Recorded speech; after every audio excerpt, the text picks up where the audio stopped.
Let's talk. Giles Brown. Gary Lineker, portrait of a football icon, England captain, World Cup hero, serial goal scorer, match of the day host, football icon. As a player and a pundit, Gary Lineker stands alone. He is controversial, but he speaks from the heart, in my honest opinion. I'm delighted to say that a biography has been written about him by Chris Evans, and Chris joins me live on the line now. Chris, good morning to you. Hi, how you doing? Not too bad, thank you. And you are from Leicester, and for those who don't, you see, the thing is, Chris, people might think, the younger generation might think he's just the guy in the crisp adverts and the football pundit.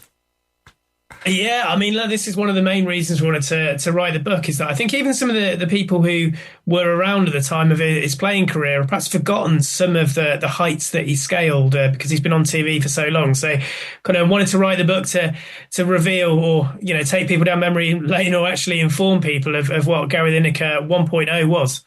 Because, a prolific goal scorer. And I'm of that generation because I'm born 68. So when the World Cup came around in 86, England had been at the World Cup in 92, but in 82 in Spain, but that had almost been a changing of the guard, in the way that some of the players were coming out of that sort of 70s doldrums. And it was a new, if you like, World Cup. And Lineker, I just remember Lineker playing superbly. Did he get the golden boot in that World Cup?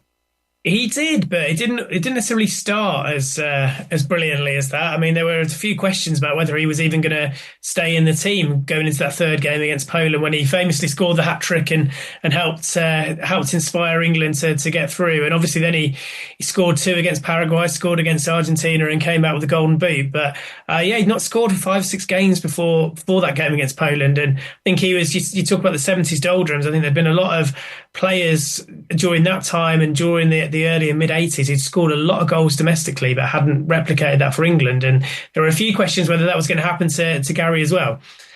Yeah, really interesting stuff. I mean, so for those who kind of think he sort of fell fully formed into the match of the day studio, I mean, so give me Gary Lineker one. Is he Leicester born and bred? Is he actually from Leicester? Is that where? Yeah. He is, yes, yeah.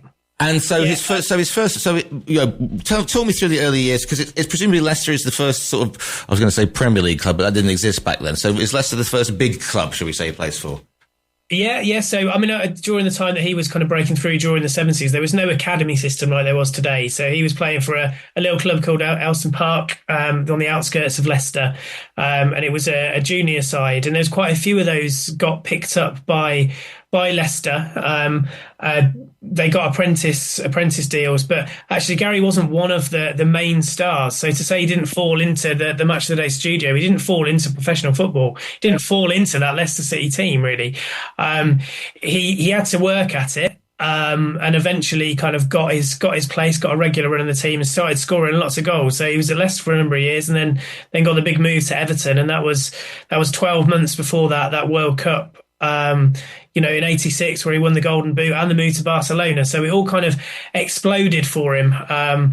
But yeah, nothing necessarily came easy. He had talent, but he perhaps wasn't the main man that everyone expected to be kind of England captain and nearly England record goal scorer. Because this is the thing, isn't it? Because if you think about Lineker, we're not talking 25-yard screamers from outside the box when you think of Lineker. You're not talking about sort of mazy dribbling runs. You're not talking sort of like that God-given Gascoigne sort of talent. It's just being able to put the ball in the back of the net, and which he had an incredible knack of doing. They weren't spectacular, but at the end of the day, an ugly win or a goal, as it goes in the back of the net, it's still a goal. And so therefore that was his talent, wasn't it? Yeah, he's incredibly smart. He'd worked it out even at a young age. Like he played with a strike partner who was really big for him at this Elston Park side, and he used to just bigger than everyone else in their age group, used to strike all sorts of shots from all over the pitch, but he would ricochet off a defender, goalkeeper, off the post, and Lineker learnt to read where that was going. And that's something that kind of, carried out. You watch some of those England goals, he was stretching every sinew to be in that right place. And I think he'll tell you that it wasn't about being in the right place at the right time. It was about being in the right place every time. So he was always there. And that was an art form in itself, that he knew where to be, where the ball was going to drop, and his best opportunity to score. And that was what he did so well. And I think, you say he didn't really score 25-yard screamers. I think for the vast majority of the hundreds of goals he scored, I think you probably count on two hands how many he scored outside of the box. But that's what, when people talk about a sporting intelligence as opposed to a natural talent. The big flashy ones, like I said, your Ronaldos or whatever, are because they have the inbuilt talent to do that. The Gascoigne again, I'll come to Gascoigne in a minute, but as you said, Lineker worked on his game and he had that sporting intelligence which all good footballers do. And that was that's what made him the striker that he was. So it's Leicester to Everton. And then it's the World Cup 86. And then he comes back and so how does, because okay, you're playing okay football in the UK, in England, excuse me, Everton, a great team. Where does the move to Barcelona pop up? Is this El Tel at his finest? It was, yeah. But although, there was a lot of talk about Venables actually leaving before Lineker joined. But they did have a really good relationship. So Lineker had left Leicester and actually lived with his mum and dad right up until moving to Everton in 85. Moved to Merseyside, and Everton were obviously, they were league champions going into it. They finished second that year. And lost in the FA Cup final. But there had been talk. Lineker scored 40 goals that season in all competitions, even though Everton didn't quite get their hands on any silverware. And there had been a little bit of talk towards the end of that season that Barcelona were looking at Lineker. But there'd also been talk that Howard Kendall may well be going over from Everton to be Barcelona manager. And there was a feeling that maybe Kendall was feathering his own nest and putting Lineker forward. The Kendall move obviously didn't happen. Venables stayed. And things seemed to go a little bit quiet on the Barcelona front. But then during the World Cup, they got in touch with his agent again and said, look, do you want to come over for a meeting and we'll see if there's something we can do? The myth is that it was that hat-trick against Poland that did it all and ignited Barcelona's interest. But that's not true. They were already sniffing around and a meeting was already in place. But between arranging the meeting and the meeting happening, that game did take place. A hat-trick was scored.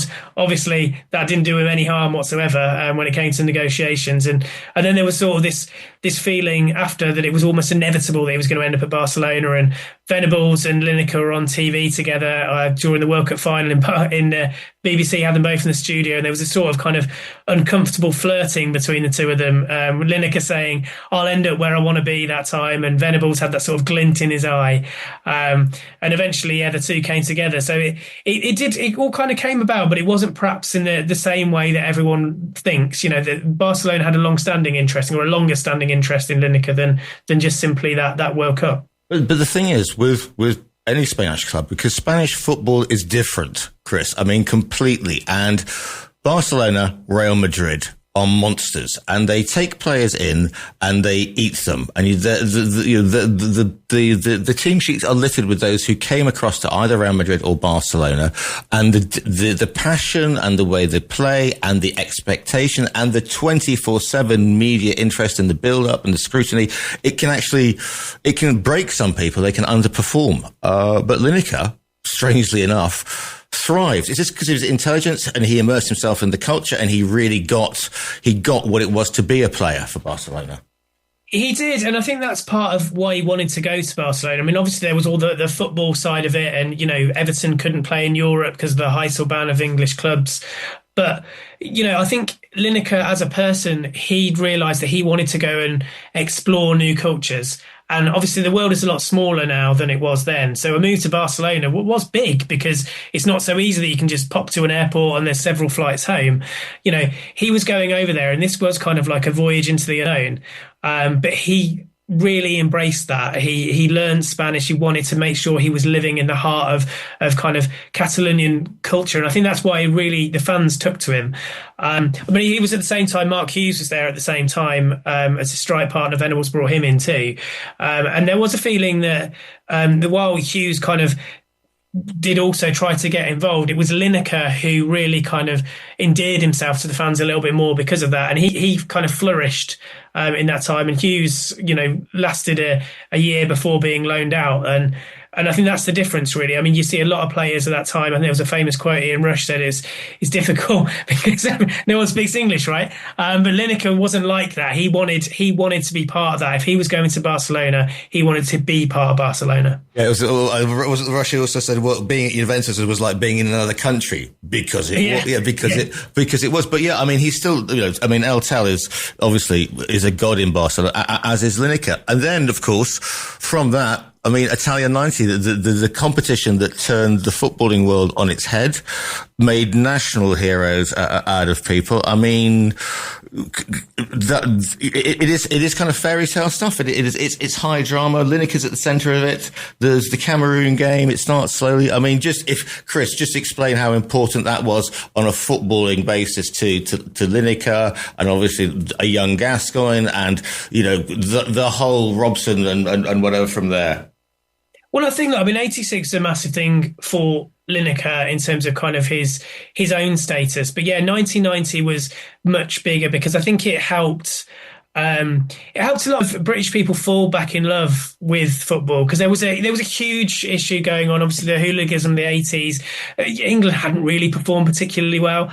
And, actually going into that tournament, everyone was on Bobby Robson's back as well. And Lineker had this nice sort of way. There's a great story that late Patrick Barclay told me. He was saying that, there was because of the way the press had treated Robson, there was kind of like a silence. There was kind of a blackout that no England players would talk to the press for 24 hours. But even so, Lineker kind of had this cheeky grin and was on the back of a bus, kind of gave the thumb, gave the finger to the journalist with a cheeky smile. So they kind of knew that he was kind of bridging the gap in a way, in a very cheeky way. And that's what he was about. And I think that's what that team did. It kind of built the bonds, not just with the press in the way that it was. And, I think Margaret Thatcher had called on them not even to be taken to the tournament because of the threat of violence. But actually, it completely turned in those few weeks in Italy. And while everyone talks about Gazza and his tears, and obviously that was a massive thing, Lineker was the man at the heart of all those biggest moments. I mean, Cameroon, they wouldn't have got through the quarterfinal if it hadn't been for Lineker. Scoring twice, he won the penalties too. And the point, that is how thin it was between. If England had lost to Cameroon that quarterfinal, it would be just in the same way we talk about England losing to Iceland at the Euros. It wouldn't have been, epic failure. They're playing really well. It would have been an absolute aberration, and arguably it's down to Lineker more than anybody else that wasn't the case. And it sort of lays the foundations, isn't it, for the ultimate thing. I know Lineker's not involved, but 96 and Euro 96 and lad culture and just the whole situation, it's been built on from 1990. Of course, 94, America don't even qualify, and there's the whole thing with Lineker being taken off by as a substitute in his last game against Sweden. Was it Sweden? I think the last game he played in, was it against? Yeah, Euro 92. Yeah. It was Graham Taylor as manager. And obviously, I spoke to Alan Smith, who obviously played with Lineker at Leicester and was one of his, most famous strike partners. But it was actually Smith who came on for Lineker in that game. And even Smith said, it was a mistake. He goes, I couldn't believe it when Lineker's number came up, that he thought, well, it's not a mistake bringing me on, but it's a mistake bringing Gary off, because he could always score a goal. And I think there was a sort of feeling that the not just the press, but the people of England were shocked that Lineker was disregarded in the way that he was, because he had been the man in 86, in 1990, that had just conjured something up out of nothing. There was a feeling that you should keep him on because he was the one who could score a goal, and obviously he was brought off. England didn't score, they conceded another one and they went home, and that was it for Lineker's career and England's Euro 92. So yeah, it was a bit of a sad ending really in that way. Yeah, but domestically, there's the Tottenham situation with Gascoigne, and is it the semi-final that Gascoigne gets badly injured, but you remember sort of like Lineker trying to have an influence over a still very young Gascoigne, because at that point when he gets the injury, if you had to say that's the moment that the rot sets in with Gascoigne and it begins to turn, it's that match against is it Forest they're playing, I think. It's Forest in the final. In the final, yeah, okay. So in the semi was when Gaza scored against Arsenal and scored the free kick, the kind of arrow. Yeah. But Lineker actually scored 2 goals that day as well. But everyone still talks about Gaza, so he's kind of used to having Gaza kind of in his corner, overshadowing some of those things. But yeah, it was Lineker.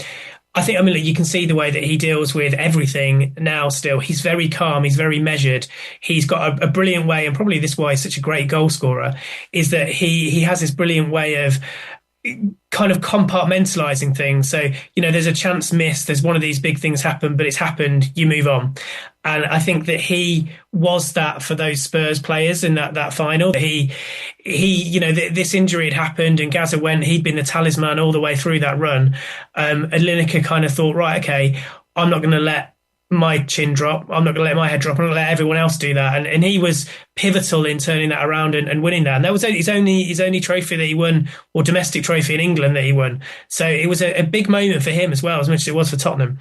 And he goes into punditry. He doesn't become a manager. And again, a TV studio is a vicious place to be. Again, it's littered with ex-footballers who tried to be pundits and then, didn't succeed. But Lineker absolutely not only sort of thrived, but became, if you like, it was like having your older brother explaining it to you, and the sort of guy that you'd like to hang out with, and not speaking solely in football parlance. I mean, a tricky act to pull off, but he did indeed. Well, this is the beauty of what Lineker's background did, because he wasn't in this sort of closeted academy world. He was a Leicester lad. He worked on the market with his dad and his brother and his granddad, and he kind of, he grew up as people did back then. He grew up part of society, and I think that's probably quite a key part in what he did. And he knows not to overcomplicate things, and he had this like nice reputation. He was always well spoken, quite articulate, and I think that was really important for him. But he didn't want to be a pundit forever, because he felt he could only say so much about being a striker. He didn't think he was in a position that he could comment on a goalkeeper or a defender, so he always had his eyes on the prize. But yeah, look, Match Today, that was where he started out as a pundit. But I think, again, it was very clever how they built him. That he was doing like golf commentary at one point. He went to the Barcelona Olympics in '92 as part of the BBC team. So he did all these things to build himself up. He was on They Think It's All Over, of course, as well. So that kind of brought out a little bit more of his character. And I think this was important in kind of building him to what he was. And so it then meant that when he finally kind of took on that Match Today role in the late 90s, he was ready, and he could get away with those little quips, and it could be cheeky as well. But you also knew he knew his stuff as well. And that's what kind of changed the role a little bit. So yeah, I think it was a gradual development, much like it as a player, really. It didn't come completely naturally to him. He had to learn his trade and make sure that he was good enough to take the seat at Match Today when it came available. And then more recently, he's got goal scorer and the rest is football, and the podcast with Shearer and Wright. He's taken his crew with him, and that just goes to show how the BBC is scrabbling around now. But he is confident enough to actually inspire loyalty, because Wrighty wouldn't go on Match Today when he was suspended because of comments that he made. It does show he's always been a smart cookie, if you will. And at the same time, if you remember his personal life, I mean, in the early days, his son George was very, and he got vile abuse, didn't he, for George's illness, and yet still he didn't get a red card, he didn't get rattled, he didn't start effing off on social media. Not that it was around, but you see what I'm saying. He didn't go to the tabloids and go, to the lot of you. Oh yeah, he was very, very good, and he understood what his role, and he understood, the George illness came while he was coming towards the end of his time at Tottenham, and he's still a player, but I think he could see, and his agent could see, what the possibilities were for him. So he knew at that time, and he was very restrained, and he knew to keep his counsel on things, because that was going to spoil his opportunities in the future. And he's very, look, for all the laid back, chilled. He's quite funny when he's on screen. That demeanor.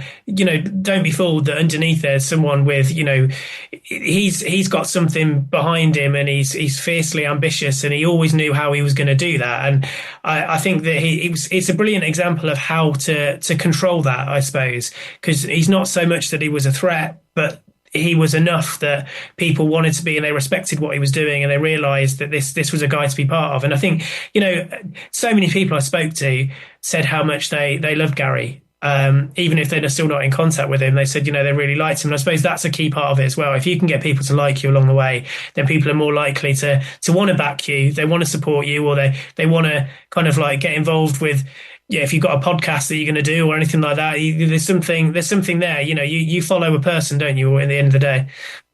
The book is called Gary Lineker, Portrait of a Football Icon. It's by Chris Evans, who we're speaking to today. You can order it via our own virtual bookstore. Chris, if people want to follow you online and find out more about what you're up to and more about the book, where's the best place to say nice things about you on social media?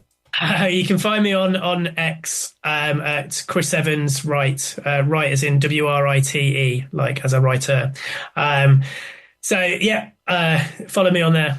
The book is called Gary Lineker, Portrait of a Football Icon. It's by Chris Evans. Chris, thank you so much for your time today. No worries. Thank you very much.